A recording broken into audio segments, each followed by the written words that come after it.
디모데후서 1장 15절에서 18절 말씀을 가지고 그대는 잘 알고 있습니다 라는 내용을 가지고 제목을 가지고 함께 은혜 나누겠습니다. 지난주 말씀에서는 하나님으로부터 받은 복음을 선포하고 가르치는 은사가 가장 밝게 타오르게 할 것이며 이 일로 인해서 부끄러워하거나 핍박을 두려워하지 말라고 했습니다.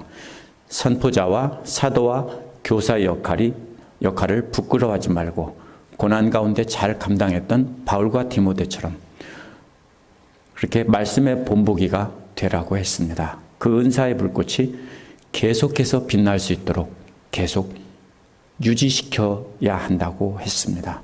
이제 오늘 말씀에서는 이러한 은사를 부끄러워하고 고난을 두려워해서 도망갔던 사람들과 부끄러워하지 않고 함께 그 은사를 감당해서 본보기가 되었던 사람을 비교하고 있습니다. 이렇게 두 종류의 사람들을 예로 든 것은 이제 디모데도 역시 이렇게 최고의 은사를 밝게 빛나도록 하는 일을 부끄러워하지 말고 계속 그것을 지켜나가라는 당부를 하려는 것입니다. 이러한 조언은 바울이 죽음을 앞둔 상황에서 한 것입니다. 바울이 언제 순교했는지 정확히 알 수는 없지만 대부분 네로의 통치 말기인 AD 64년 로마의 대화재 때라고 말하기도 합니다. 네로는 기독교인들을 방화범으로 몰아서 죽였는데요. 그때 처형됐을 것이라고 말합니다. 바울은 복음을 전하는 은사를 최고 밝게 빛나게 하는 그 본보기를 디모데에게 보여줬습니다. 바울이 바로 그리스도의 스케치가 되고 그리스도의 말씀의 스케치가 돼서 디모데에게 보여준 것입니다. 바울은 자신이 전한 말씀과 삶이 그리스도의 스케치가 된 것입니다. 이러한 불꽃 같은 삶을 살다가 죽음을 코앞에 둔 상황에서 사랑하는 아들 디모데에게 복음을 부끄러워하지 말고 부끄러워하지 않는 편에 줄을 서라고 당부한 것입니다. 이러한 바울의 유언이 오늘 우리에게도 동일하게 주는 말씀입니다. 이 말씀을 보면서 두 종류의 사람을 비교해보고 우리는 어떻게 우리가 받은 은사를 잘 불태울 수 있는 편에 설지 생각해보는 시간을 갖겠습니다. 15절에는 바울을 버린 사람이 나옵니다. 바울은 먼저 복음을 선포하고 가르치는 은사를 부끄러워하고 핍박을 두려워했던 사람들을 예로 들고 있습니다. 15절에서 아시아에 있는 사람들 모두가 바울을 버렸다고 했습니다. 아시아는 에베소를 포함한 로마의 행정구역을 말하는 것입니다. 그런데 아시아에 있는 사람 모두가 버렸다는 말은 모든 성도들이 다 바울을 버렸다는 뜻은 아닙니다. 디모데와 오네시보로는 바울을 버리지 않았습니다. 바울이 억울하게 잡혀서 로마 감옥에 투옥되었을 때 에베소 성도들에게 자신을 변호해달라고 도와달라고 요청을 했을 것입니다. 그런데 아무도 자신이 잡혀서 그 고난을 받을까 염려해서 아무도 바울에게 와서 도와준 사람이 변호해 준 사람이 없다는 뜻입니다. 아무도 와서 도와주지 않았다는 뜻입니다. 버렸다는 말은 늘 가까이에 있다가 갑자기 돌아서서 멀리 가버렸다는 뜻입니다. 언제 이런 게 제일 많습니까? 사랑하는 사람이 갑자기 내게 등을 돌리고 멀리 떠나가는 것과 같은 그런 아픔을 경험했다는 것입니다. 디모데후서 4장 4절과 디도서 1장 14절에서는 진리로부터 돌아서서 멀리 떠나갔다 할 때 썼습니다. 늘 가까이 하던 진리로부터 떠나서 세상을 향해 가버렸다는 것입니다. 그러나 오늘 말씀 15절에서는 바울과 가까이 있던 사람들이 돌아서서 멀리 가버렸다는 겁니다. 이 사람들은 바울이 믿고 의지했던 사람들입니다. 그런데 감옥에서 사형되신 분으로 갇히게 되자 바울을 버리고 도망해 버렸다는 것입니다. 감옥에 있던 바울의 마음이 얼마나 아팠을지 알 수 있습니다. 그런 사람 중에 대표가 부겔로와 허모게네라는 것입니다. 이 사람들이 어떤 사람들인지는 잘 알 수는 없습니다. 그러나 틀림없이 에베소 교회의 지도자였을 것입니다. 이들은 믿음을 버린 것이 아닙니다. 믿음을 갖고 있습니다. 믿음을 버렸다고 하지 않습니다. 바울처럼 잡혀서 고난을 받을까 봐 두려워서 돌아서서 멀리 피한 것입니다. 이렇게 많은 사람이 두려워 도망간 것은 바울의 두 번째 수감 생활이 사도행전 28장 23절에 나온 때보다 그것보다 훨씬 나쁜 상태라는 것을 알 수 있습니다. 처음에 투옥됐을 때는 가택연금 수준이었을 것입니다. 그런데 디도서를 기록한 후에 2차 투옥되었을 때는 사람들이 접근하기 어려운 깊은 감옥에 갇힌 것입니다. 아마도 사형수들이 갇혀있는 특별한 감옥에 갇혀 있었을 것입니다. 바울이처럼 로마 제국의 중재인이 돼서 사형을 당할 위기에 놓여지게 되자 모두가 다 도망가 버렸고 아무도 돕겠다는 사람이 없었다는 것입니다. 네로가 기독교를 핍박하던 때라면 다 죽음이 두려워서 도망갔을 것입니다. 디모데후서 1장 8절에서 바울은 디모데에게 주님에 대해 증언하는 일이나 주님을 위하여 갇힌 몸이 된 나를 부끄러워하지 말라고 했습니다. 부끄러워한다는 말은 잘 알아야 됩니다. 이게 단순히 창피하게 생각한다는 뜻이 아닙니다. 이것은 기대하고 있던 것과 완전히 달라서 굉장히 당황스러운 상태에서 두려운 마음을 나타내는 말입니다. 보통 언제 이런 일이 있습니까?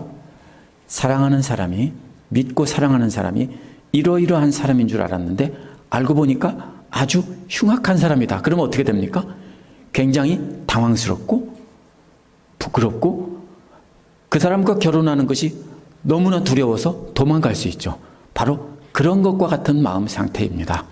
자신들이 기대하던 것이 잘못되었다라는 것을 알았을 때 느끼는 그 두려움이 바로 이 부끄러움이라는 말의 뜻입니다. 어디서 볼 수 있습니까? 예수님의 제자들이 십자가에 달리신 예수님을 부끄러워한 것과도 같은 것입니다. 예수님의 제자들이 예수님을 따라다니면서 수많은 기적을 목격했고 예수님이 가르치는 말씀을 통해서 수많은 사람들이 변화되는 능력 있는 말씀도 체험했습니다. 그때는 예수님이 바로 구약에 예언된 이스라엘을 구원한 할 다윗과 같은 메시아이고 예수님이 왕이 돼서 수많은 나라들을 점령하면 정복하면 자신들도 높은 자리에 앉을 줄 알았고 이스라엘은 태평성대가 올 줄 알았습니다. 그런데 알고 보니까 예수님은 계속 죽는다고 하는데 나중에 실제로 보니까 발가벗겨진 채 십자가에서 처형되어서 예루살렘 성 밖에 매달려 있는 것입니다. 자신들도 계속 그렇게 따라다니면 그런 신세가 된다는 것을 알았습니다. 그러자 당황스럽고 두려웠습니다.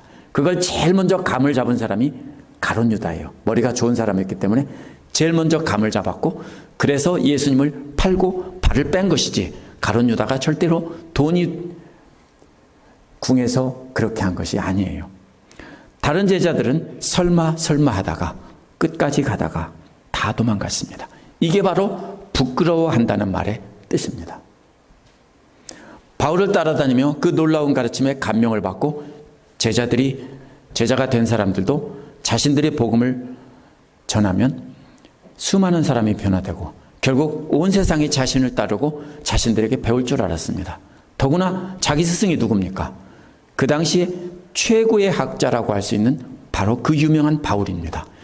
율법의 최고 전문가라고 할 수 있는 바울이 변화돼서 예수님을 믿고 그가 전하는 그 말씀과 그 기적들을 보면서 이 사람들도 바로 그렇게 생각했습니다. 그래서 자신들도 바울처럼 그렇게 명성을 얻고 온 세상에 복음을 전하고 복음으로 온 세상을 점령할 것이라고 기대를 했습니다. 그런데 알고 보니까 바울은 로마 제국의 사형수가 되어서 처형되는 것이었습니다. 로마 시민은 십자가에 달아 죽이지 않습니다. 왜냐하면 굉장히 높은 사람들이기 때문에 품위 있게 죽어야 됩니다. 그래서 어떻게 합니까? 목을 잘라서 죽이고 이렇게 했던 것입니다. 그래서 모두가 다 바울을 버리고 돌아서서 멀리 간 겁니다. 이게 부끄러워한다는 말의 뜻입니다. 죽음이 두려워서 기대했던 것과 완전히 다른 것이 밝혀지자 너무나 당황스럽고 놀랍고 두려워서 도망간 것입니다. 이것이 부끄러워하는 것입니다. 오늘날 우리도 예수 그리스도를 믿고 세상 사람들 모두에게 인정받고 존경을 받는다고 생각해서 예수 믿어서 이렇게 복 받는다고 생각해서 믿었다면 잘못된 것입니다. 오늘날 우리가 예수 그리스도의 말씀을 부끄러워하지 않고 담대히 증거하며 그분을 따라간다면 우리도 하나님을 대적하는 사람들에게는 욕을 먹게 되어 있습니다. 고난을 받게 되어 있습니다. 복음을 전하는 자가 이런 모든 사람들에게 다 인정과 존경을 받는다면 자신이 영광을 받기 위해 예수님을 이용하고 있다라고 생각해야 합니다. 세상을 속이고 있고 자신의 영광을 위해서 믿는 자들의 눈을 가리고 있다라고 생각할 수 있습니다. 마가복음 8장 38절에 보면 예수님도 누구든지 이 음란하고 죄 많은 세대에서 나와 내 말을 부끄러워하면 인자도 아버지 영광으로 그 거룩한 천사들과 함께 올 때 그 사람을 부끄러워하리라 라고 했습니다. 세상 사람들이 두려워서 예수님의 복음을 변질시키고 감추면 예수님께서 재림하실 때도 예수님이 기대했던 것과 완전히 다른 제자들을 보고 당황해하시며 부끄러워하신다는 거예요. 세상에 까놓고 보니까 이럴 줄이야 하고 당황해하신다는 거예요. 마치 예수님의 제자들이 모두 다 배신하고 쓸쓸히 혼자서 돌아가신 것처럼 다시 오실 때도 그렇게 당황하며 부끄러워하신다는 거예요. 그래서 바울도 디모데후서 1장 8절에서 주의 말씀과 그 말씀을 전한 바울 자신을 부끄러워하지 말라고 한 것입니다. 감옥에 갇힌 바울을 보고 멀리 가버린 사람들은 모두 바울이 전하는 그리스도의 복음과 바울을 부끄러워하고 두려워했던 사람들입니다. 우리 주님 다시 오실 때 이런 사람들은 우리 주님도 기대한 것과는 달라서 당황하고 부끄러워하실 것입니다. 16절에서 18절에는 반대로 바울을 찾은 사람이 나옵니다.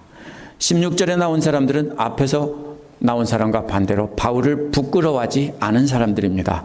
바울은 주님께서 오네시보로의 집에 자비를 베풀어 주시기를 바랍니다 라고 했습니다. 여기서 말이 이상합니다. 오네시보로에게 자비를 베풀어 달라고 하지 않고 오네시보로의 가족들에게 라고 했습니다. 많은 성경 해석자들이 오네시보로가 바울을 부끄러워하지 않고 바울을 섬기며 복음을 증거하다가 죽었을 것이라고 말합니다. 그래서 오네시보로의 가족들에게 자비를 베풀어 달라고 했다라고 봅니다. 하지만 오네시보로가 죽었다는 증거는 없습니다. 어쩌면 가족과 헤어져 있고 가족들이 오네시보로 때문에 고통을 받고 있었다는 뜻일지도 모릅니다. 왜냐하면 옛날에는 일을 해야 가족이 먹고 사는데 돈 다 털어서 로마로 많은 돈을 들여서 여행을 와서 없으면서 먹을 것을 이렇게 계속 공급해 주지 않는다면 그 가족이 어려움을 당할 것입니다. 오네시보로가 죽었든 살았든 중요한 것은 가족들은 오네시보로가 복음을 전하고 말씀대로 살다 보니까 가족들이 돌보는 사람이 없어서 고통을 받고 있었다는 뜻입니다. 이 가족들은 에베소에 두고 왔습니다. 로마까지 와서 바울을 섬겼지만 정작 그 가족들은 돌보는 사람이 없으니까 에베소 성도들에게 부탁하는 것입니다. 주님께서 당신들을 통해서 이렇게 자비를 베풀어 주시기를 바란다는 겁니다. 그렇기 때문에 주님께서 에베소 성도들을 통해 오네시보로의 가족들을 보살펴 달라고 자비를 베풀어 달라고 이렇게 기도하고 부탁하고 있는 것입니다. 이어서 왜냐하면이라는 말로 이어지면서 그는 여러 번 나에게 용기를 주었다라고 했습니다. 용기를 북돋워 줬다는 말의 문자적인 뜻은 다시 숨을 쉴 기회를 준다라는 뜻입니다. 다시 숨 쉰다고요. 힘들게 일하면 어떻게 돼요? 숨이 차오르죠? 그러면 잠시 쉬면 숨이 가라앉으면 또 일하죠? 바로 그런 뜻입니다. 또 이건 어떤 때 쓰는 말이냐면요. 배를 오랫동안 운항하면 물에 젖습니다. 그러면은 오늘날처럼 화학약품이 발달한 때가 아니기 때문에 배가 썩겠죠. 그러면 물 밖에 내놓고 썰물 때 내놓고서 이렇게 배를 말립니다. 그것이 바로 그때 쓰는 말이 이 말입니다. 이게 용기를 북돋워 준다는 말입니다. 용기를 북돋워 준다기보다는 잠시 쉬게 해주고 다시 회복시키는 시간을 주었다라는 뜻입니다. 또 이 말은요, 이런 뜻입니다. 출애굽기 23장 12절에 보면 일곱째 날에는 쉬라고 할 때도 썼습니다. 왜? 내 소와 나귀가 일곱째 날에는 쉴 것이며 여종의 자식과 나그네가 숨을 쉴 것이다 라고 했습니다. 여기서 숨을 쉰다는 말이 바로 이 말입니다. 왜요? 힘들게 일을 하는데 그날만큼은 소까지도 쉬게 시켜라, 숨 좀 돌리게 해줘라, 이런 뜻입니다. 쉰다는 말은 바로 이 용기를 북돋워 준다는 말을 바로 이렇게 숨을 쉬게 한다는 말입니다. 바울이 실제로 힘든 노동을 하고 있었기 때문에 한숨 돌리게 해줬다, 이런 뜻은 아닙니다. 모두가 다 바울을 버리고 돌아섰기 때문에 낙심해서 지쳐 있었다라는 뜻입니다. 그렇겠죠? 다 배신 때렸어, 한 명도 없어, 이렇게 낙심하고 지쳐 있을 때, 그때 바로 이 오네시보로가 쉼을 주었다라는 뜻입니다. 이렇게 낙심하고 지쳐 있는 기간에는 쉬는 것이 필요합니다. 복음 전하는 자들이 복음 전하며 사는 일은 항상 주로 보면 낙심해 있는 기간일 수 있습니다. 그러니까 뭐가 필요합니까? 쉬는 것이 필요한데 몸이 쉬는 것이 필요한 게 아닙니다. 이런 상태가 계속 지속되면 어떻게 됩니까? 스트레스 때문에 번아웃 되는 것입니다. 그래서 그럴 때도 역시 배를 꺼내놓고 말리는 것처럼 쉬는 것이 필요합니다. 목회자만 그런 게 아니라 성도들도 다 마찬가지입니다. 우리가 사람들 때문에 지쳐서 우리가 힘들 때면 잠시 꺼내놓고 쉬는 것이 필요합니다. 잠시 근심을 잊고 기쁨을 얻는 것이 필요하다는 것입니다. 그런 때에 오네시보로가 찾아와서 바울과 대화를 했다는 겁니다. 바울은 오네시보로와 대화를 하다 보니까 어떤 마음이 들었습니까? 다 떠난 게 아니구나. 한 사람이 있었구나. 그러면서 오네시보로의 그 놀라운 헌신에, 아마 부자도 아니었을 거예요. 가족들을 부탁한다고 했으니까. 부자였으면 가족들을 부탁한다고 할 필요가 없어요. 로마까지 많은 돈을 들여서 와가지고 이렇게 적진에 들어온 거예요. 잡히면 죽는데 거기에 들어와서 이렇게 바울과 마주하고 대화를 하고 있는 거예요. 그래서 낙심하던 마음이 사라지고 오네시보로 때문에 기쁨을 얻게 된 거예요. 오늘날 복음 전하는 사람들의 마음도 이처럼 낙심할 수 있어요. 그러나 오네시보로처럼 단 한 명이라도 그 마음을 알아주는 사람이 있다면, 그러면 기쁨을 얻고 다시 새 힘을 얻게 되는 것입니다. 낙심하는 날이 6일이라면 하루는 숨을 쉬고 기쁨을 얻는 날도 있어야 하는 것입니다. 또 오네시보로는 내가 쇠사슬에 매인 것에 부끄러워하지 않았다고 했습니다. 다른 사람들 모두 두려워 도망갔는데 오네시보로는 바울과 함께 고난을 당하는 것을 두려워하지 않았다는 뜻입니다. 오네시보로는 항상 세상 사람들에게 고난받는 것을 두려워하지 않고, 어쩌면 오네시보로도 같이 잡혔을지도 모릅니다. 왜? 지금 부끄러워한다는 말은요, 그 당한 일에 당황하지 않았다는 뜻이니까요. 같이 잡혔을지도 몰라요. 그러나 당당하게 바울과 함께 했다는 것입니다. 예수님의 제자들은 아무도 그렇게 하지 못했습니다. 다 도망갔습니다. 그런데 바울은 예수님보다는 훨씬 낫습니다. 왜? 오네시보로 한 사람이 바울의 마지막 수간까지 함께 했기 때문입니다.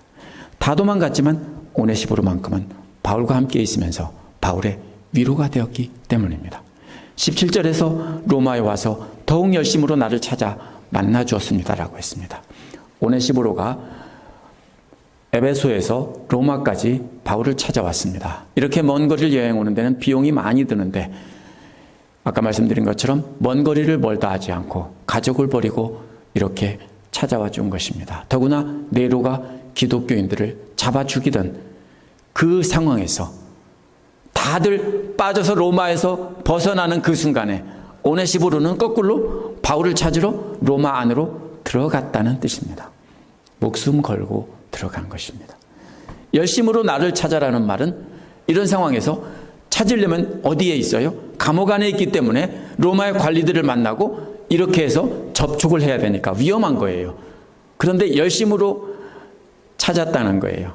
그래서 그러다가 만나주었다고 했는데 마침내 나를 발견했다, 이런 뜻입니다. 찾고 찾다가 마침내 바울을 발견했다.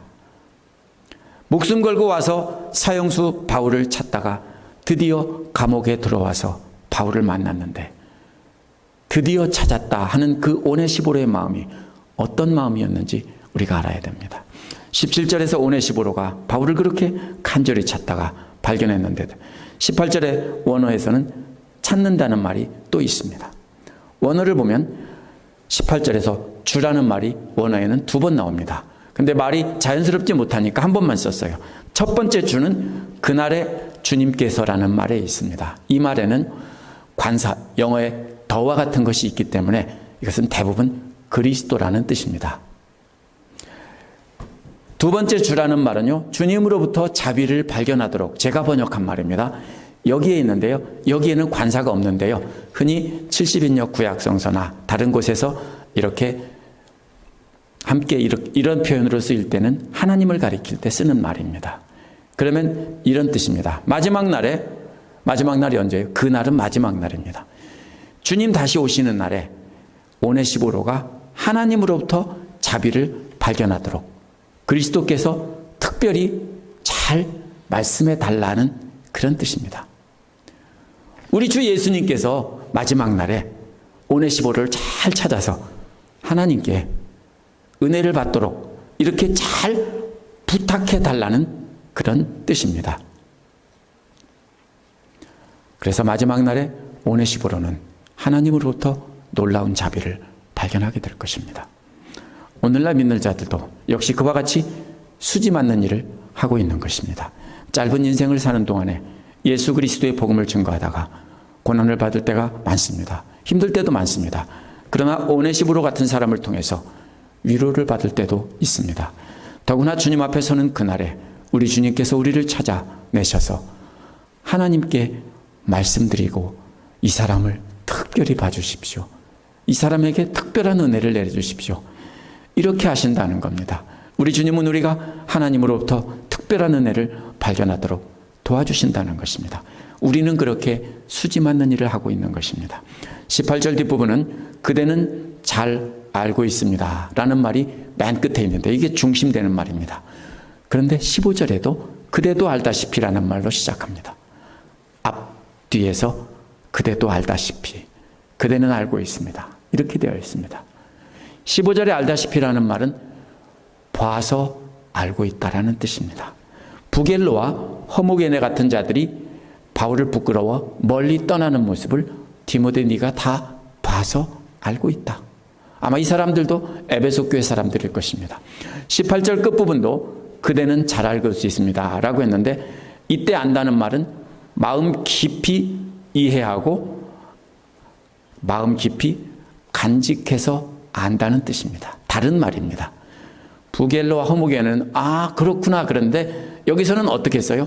감동을 받아서 마음 깊이 간직하고 알고 있다는 거예요. 바울은 디모데에게 너는 두 가지 알고 있는 것 사이에 끼어 있다 라고 말하고 있는 것입니다. 네가 눈으로 봐서 알고 있는 그 도망한 사람들과 나를 찾아와서 목숨 걸고 찾아온 오네시보로를 네가 감동을 받았지 않냐. 둘 다 알고 있는데 너는 그 두 사람 사이에 끼어 있다라는 것입니다. 벌을 받을 것을 두려워하여 모든 사람이 다 바울을 버리고 도망간 것도 알고 있습니다. 오네시보로가 에베소 교회를 얼마나 열심히 섬겼는지 그것도 알고 있다고 했습니다. 그런데 그 오네시보로가 마지막 순간에 바울을 찾아와서 이렇게 목숨 걸고 찾아와서 바울에게 기쁨을 주고 숨을 쉬게 해주고 있다. 너무나 힘들고 낙심하면 숨이 막히죠. 그런데 숨 막히는데 다시 심장이 멎을 것 같은데 숨을 쉬게 해줬다라는 것입니다. 바울은 오네시보로가 그렇게 한 것을 디모데도 알고 있으니까 그렇다면 디모데는 바울이 부겔로와 허무게네 같은 사람처럼 복음과 그리스도를 증거하는 일을 두려워해서 도망가는 사람이 되면 안 된다는 것입니다. 오네시보로처럼 모든 노력을 다해서 그리스도와 또 그리스도의 복음을 증거하는 일을 해야 한다는 것입니다. 신약 성경과 교회 역사를 보면 믿는 자들은 다 이렇게 둘로 나눌 수 있습니다. 하나는 목숨 걸고 복음을 전하다가 바울 진짜로 위험에 처하죠. 말로는 목숨을 걸고 전한다고 한 사람들이 다. 근데 진짜 위험에 처하자 도망가 버린 부겔로와 허무게네 같은 사람들. 부겔로와 호모게네파입니다. 다른 하나는 실제로 목숨 걸고 로마까지 가서 바울에게 큰 기쁨을 주고 죽었을지도 모를 오네시보로파입니다. 보통 때는 다 똑같습니다. 그렇죠? 나도 죽겠다고 하고 예수님 제자들도 다 죽겠다고 하고 말은 다 하는데 실제로 막상 닥치면은 도망가든지 죽든지 둘 중에 하나를 한다라는 것입니다. 가장 극적인 변화를 두 가지 다 경험한 사람이 누구냐면 바로 베드로입니다. 예수께서 잡히시던 날에는 베드로는 죽음이 두려워서 예수님을 부인하고 도망쳤습니다. 그때 베드로는 부겔로와 허모게네파였습니다. 그러나 나중에 부활의 주님을 만나고 변화돼서 베드로는 오네시보로파가 되었습니다. 자신의 생각을 따라 굳게 결심했을 때는 내가 절대로 피하지 않고 주와 함께 죽겠습니다. 장담했을 때는 못했습니다. 그때는 부겔로와 허모게네파였습니다. 그런데 성령님의 인도하심을 따라갔을 때는 오네시보로파가 된 것입니다. 오네시보로파가 된 베드로는 마태복음 5장 10절에 의를 위하여 핍박을 받는 자는 복이 있나니 이 말씀을 간직하고 기쁨으로 핍박을 받았을 것입니다. 그래서 그 기쁨으로 핍박을 받으면서 한 말이 베드로전서 4장 12절에서 14절에 나옵니다. 거기 다음과 같이 나옵니다. 사랑하는 자들아 너희를 연단하려고 오는 불시험을 이상한 일을 당하는 것 같이 이상하게 여기지 말고 오히려 너희가 그리스도의 고난에 참여하는 것으로 즐거워하라. 이는 그 영광을 나타나실 때 너희로 즐거워하고 기뻐하게 하려 함이라. 누가 기뻐한다고요? 우리 주님께서 기뻐하신다고요. 역시 마지막 심판날에 주님께서 하나님으로부터 자비를 발견하도록 그렇게 해주신다는 것을 베드로도 믿었습니다. 그래서 베드로도 똑같이 오네시보로파가 마지막 되고 결국은 전에 내려오는 이야기에 보면 베드로도 역시 죽었다라는 것입니다. 교회 역사에 보면 수많은 오네시보로파에 속한 사람들이 나옵니다. 제가 교회 역사책을 다시 한번 읽어봤습니다. 옛날에 신학대학원 다닐 때 공부했던 책들을 다 넘겨봤는데 그 중에서 제일 눈에 들어오는 사람은 사도 요한의 제자 속사도라고 하는 폴리캅입니다.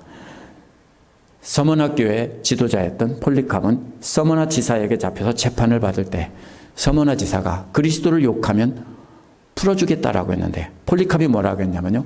내가 86년 동안 그리스도를 위하여 봉사하였으나 그가 나를 해롭게 한 일이 없거늘 내가 어찌 나의 왕 나의 주를 모독하겠느냐 라고 끝내 거절하고 죽음을 택했습니다. 사도들과 가장 가까운 시대에 있던 2세기 사람입니다. 수많은 사람들 다 건너뛰고요. 중세 종교개혁자 이전에도 수많은 사람들이 그렇게 예수님 편에 서다가 죽었습니다. 종교개혁자들이 대단한 사람이 아니라 그들을 보호해주는 왕들이 있었기 때문에 교황의 힘이 약해졌기 때문에 종교개혁자들은 살아남은 것뿐이에요. 종교개혁자들도 역시 오네시보로파였는데 죽을 뻔했는데 살아선 거예요. 20세기에 바울과 베드로처럼 고난받은 사람이 독일의 디트리 보네퍼가 있습니다. 그는 어떤 고문이나 가족들을 죽이겠다는 위협에도 나치 정권에 굴복하지 않고 결국 처형당했습니다. 보네퍼가 제자도란 고난당한 그리스도에 대한 충성을 뜻한다라고 했습니다. 제자도가 뭐라고요? 예수 그리스도가 바로 그 고난당한 예수 그리스도, 십자가의 그리스도에 대한 충성을 한다면 그와 함께 고난을 당하는 것이 제자라는 뜻입니다. 크리스천은 또 고난을 받도록 요청되어진 존재라는 것에 놀라지 말라고 했습니다. 보네퍼의 이야기도 똑같습니다. 오늘날 우리가 사는 곳에서는 예수 그리스도를 증거한다고 해도 2세기의 폴리캅이나 20세기의 보네퍼처럼 죽지는 않습니다.